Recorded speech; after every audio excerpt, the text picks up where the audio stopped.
ఏకంగా రిజైండర్ వేసి క్షమాపణ కూడా కోరటం జరిగింది. నేను గతంలోనే చెప్పాను 2014 నుంచి 19 కానివ్వండి, ఇప్పుడు కూడా అంటే గడిచిన 18 నెలలు కానివ్వండి, నేను విశాఖపట్నానికి వచ్చినప్పుడు ప్రభుత్వం నుంచి టికెట్ తీసుకోవట్లేదు, ప్రభుత్వ గెస్ట్ హౌస్లో నేను ఉండట్లేదు.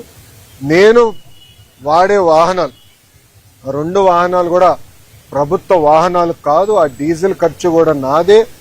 నేను తాగే వాటర్ బాటిల్ కానీ చివరికి కాఫీ కూడా ఎయిర్పోర్ట్ లో లాంజ్ లో ఒక 5 నిమిషాలు నాయకులు మాట్లాడాలంటే లాంజ్ లో కాఫీ పౌడర్ వాటర్ చివరికి మగ్గు కూడా నాదే. ఎందుకంటే నాకు ఇది మా తల్లి నాకు నేర్పించిన సంస్కృతి. మనం ప్రజాస్వామ్యంలో ఉన్నాం. ప్రజలకు పవిత్రమైన బాధ్యత మనకు పెట్టారు. వాళ్ళు ఏ నమ్మకంతో అయితే మనకు గెలిపించారో ఆ నమ్మకం నిలబెట్టుకోవాల్సిన బాధ్యత మనందరిపైన ఉంటుంది. ఏమున్నా ఖర్చులు కుటుంబం పరంగా మేము బనాయిస్తాం. నేను గతంలోనే చెప్పాను, ఇంట్లో అమ్మ బ్రహ్మని సంపాదిస్తే బాబు గారు నేను ఖర్చు పెడుతున్నా అని. మా క్రెడిట్ కార్డు బిల్లు కూడా వాళ్ళే కడతాం జరుగుతుంది. సో ఒక పారదర్శకంగా నిలబడాలన్న ఆలోచనతో మేము చేస్తున్నాం. ఇక్కడ మీడియా మిత్రులు కూడా తెలుసు, నేను ఎప్పుడు విశాఖపట్నంకి వచ్చినా గవర్నమెంట్ ప్రోగ్రామ్ వచ్చినా కూడా నేను తెలుగుదేశం పార్టీ కార్యాలయంలో ఆనాడు పాదయాత్రకు వాడిన బస్సులోనే మేము పడుకుంటా పొద్దున్న లేసి కార్యకర్తలు కలిసిన తర్వాతనే ఏ కార్యక్రమానికి అయితే నేను బయలుదేరతాం కూడా మీరందరూ చూస్తాం జరుగుతుంది. సో క్రమశిక్షణ ఒక పట్టుదలతో ప్రజలకు సేవ చేయడానికి నేను రాజకీయాల్లోకి వచ్చాను. అందుకే తప్పుడు వార్తలు రాసినప్పుడు నాకు చాలా బాధ కలిగింది. క్యారికేచర్ వేసి అంటే పైన నా ఫోటో కింద క్యారికేచర్ వేసి నన్ను కించపరిచే విధంగా చేసినప్పుడు దీని మీద పోరాడాలని ఆనాడే నేను నిర్ణయించాను. తప్పుడు రాత్రులపైన తప్పనిసరిగా నాడు నేడు ఎప్పుడు నేను పోరాడతాను. 2 కాదు 3 కాదు 5 కాదు ఇంకో సంవత్సరం ఎక్కువ పెట్టినా న్యాయం నా వైపు ఉందని నేను బలంగా నమ్ముతున్నాను. నేను గెలుస్తానని కూడా నేను నమ్ముతున్నాను.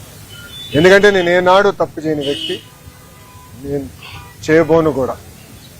సో ఇప్పుడు మీడియా మిత్రులు కానీ ప్రశ్న ఉంటే దానికి సమాధానం చెప్పేదాన్ని నేను సిద్ధం.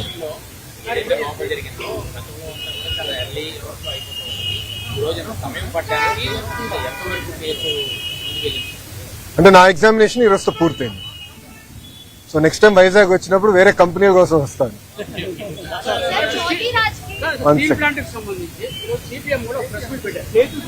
విశాఖ ఎకనామిక్ రీజన్ సంబంధించి 2500 ఎకరాలు ఎవరన్నారండి? ఒక్క నిమిషం సార్, ఒక్క నిమిషం. 2500 ఎకరాలు విశాఖ ఎకనామిక్ రీజన్ కోసం తీసుకుంటున్నారు. ఆల్రెడీ 1100 ఎకరాలు సేల్కి ఇచ్చారు, వాళ్ళు వాడలేదు. అలా 3000 ఎకరాలు తీసుకుంటారు.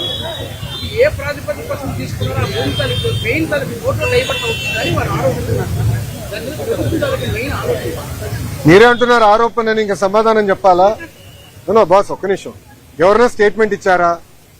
మంత్రి కానివ్వండి, అంటే గౌరవ ముఖ్యమంత్రి గారు కానివ్వండి, గౌరవ ఉప ముఖ్యమంత్రి గారు కానివ్వండి, ప్రభుత్వం సంబంధించిన అంటే ఎన్డీఏ ప్రభుత్వానికి సంబంధించిన ఎవరన్నా స్టేట్మెంట్ ఇచ్చారా?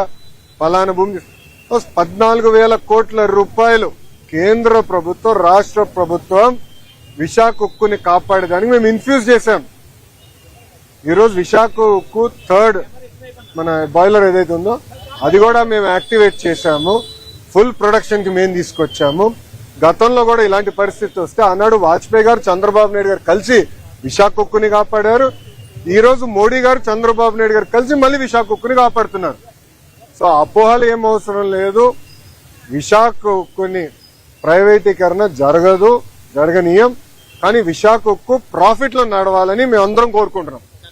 ఎందుకంటే పదే బెయిల్అవుట్లు ఇస్తాం కరెక్ట్ కాదు. ప్రాఫిట్ లో నడవాలి, దానికి అందరూ సహకరించాలి. విశాఖ ఉక్కుకి సంబంధించిన భూమి 1 ఎకరం ఒరిజినల్ ఇంటెన్షన్ కి ఇచ్చారో దానికే వాడతాం తప్ప వేరే దానికి డైవర్ట్ చేయాలన్న ఆలోచన ఎన్డీఏ ప్రభుత్వానికి లేదు. సిపిఎం సోదరులకి స్క్రిప్ట్ ఎక్కడి నుంచి వచ్చిందో వాళ్ళే దానికి సమాధానం చెప్తే బాగుంటుంది.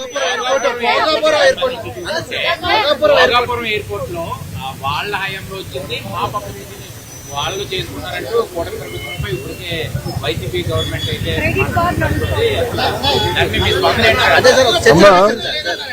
ఒక మాట చెప్పాలి. క్రెడిట్ కోసం మేము ఇక్కడ ఎవరు పోరాడట్లేదు. పని చేసేదానికి ప్రజలకి పెద్ద ఎత్తున ఉద్యోగాలు ఉపాధి కల్పించడానికి మేము అహర్నిశలు కష్టపడుతున్నాము. దయచేసి అది గుర్తుపెట్టుకోండి. ఇదే జగన్మోహన్ రెడ్డి గారు ఆనాడు ఏం చెప్పారు? ఎర్ర బస్సు రాని ఊరికి ఎయిర్పోర్ట్ అవసరమా అని చెప్పారా లేదా? వీడియో మీరు చూసారా లేదా? మళ్ళీ ఇప్పుడు ఆయన వచ్చి అన్ని మాటలు మాడితే ఎంతవరకు న్యాయం? నంబర్ 1. నంబర్ 2, ఆనాడు జిఎంఆర్ కి సుమారుగా 2600 ఎకరాలు కూటమి ప్రభుత్వం అందజేసింది. నన్ను అడిగితే అది ఇంకా తక్కువ. ఒక్క హైదరాబాద్ ఎయిర్పోర్ట్ కి 5000 ఎకరాలు ఇచ్చాం. ఆనాడు ఇదే పెద్ద మనుషులు ఏమన్నారంటే హైదరాబాద్ ఎయిర్పోర్ట్ కి 5000 ఎకరాలు అవసరమా, ఎయిర్పోర్ట్ కి 5000 ఎకరాలు అవసరమా? ఈ రోజు మీరు హైదరాబాద్ ఎయిర్పోర్ట్ చూడండి, అదే సమయంలో బెంగళూరు ఎయిర్పోర్ట్ చూడండి. ఈ రోజు బెంగళూరు సిటీ 2వ ఎయిర్పోర్ట్ కోసం ఎత్తుకుతున్నారు. కానీ అదే హైదరాబాద్ రాబోయే 100 సంవత్సరాలు కూడా కావాల్సిన డెవలప్మెంట్ కి భూమి రెడీగా ఉంది. ఇదే టెర్మినల్ ఇంకొక మిర్రర్ కాపీ అటు పక్కన చేయొచ్చు. సో అలా ముందు చూపుతో ఒక విజన్ తో చంద్రబాబు నాయుడు గారు ఆనాడు చేశారు. జగన్మోహన్ రెడ్డి గారు అధికారంలోకి వచ్చిన తర్వాత జిఎంఆర్ కి ఇచ్చిన భూమి కూడా వెనక్కి తీసుకున్నాడు. సుమారుగా 600 ఎకరాలు వెనక్కి తీసుకున్నారు. కూటమి ప్రభుత్వం తిరిగి వచ్చిన తర్వాత ఆ భూమి మళ్ళీ జిఎంఆర్ కి తిరిగి ఇచ్చారు. ఎందుకు ఇచ్చారు మనం చెప్పాలి.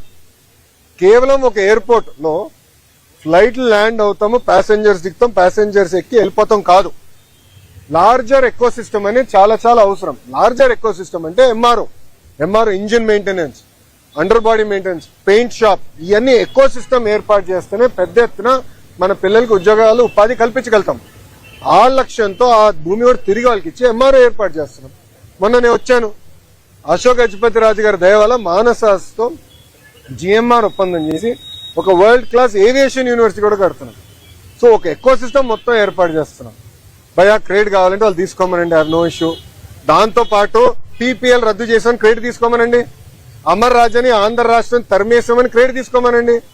ఆనాడు అనేక కంపెనీల పైన లేబర్ అని, మన పొల్యూషన్ అని, అంతెందుకు మా అధ్యక్షులు వాళ్ళకి కమర్షియల్ కాంప్లెక్స్ అన్ని పర్మిషన్లు ఉన్నా కూడా పగలగొట్టారు కదా, ఆ క్రెడిట్ కూడా తీసుకోమని భయ్, నో ప్రాబ్లం. చెప్పమ్మా.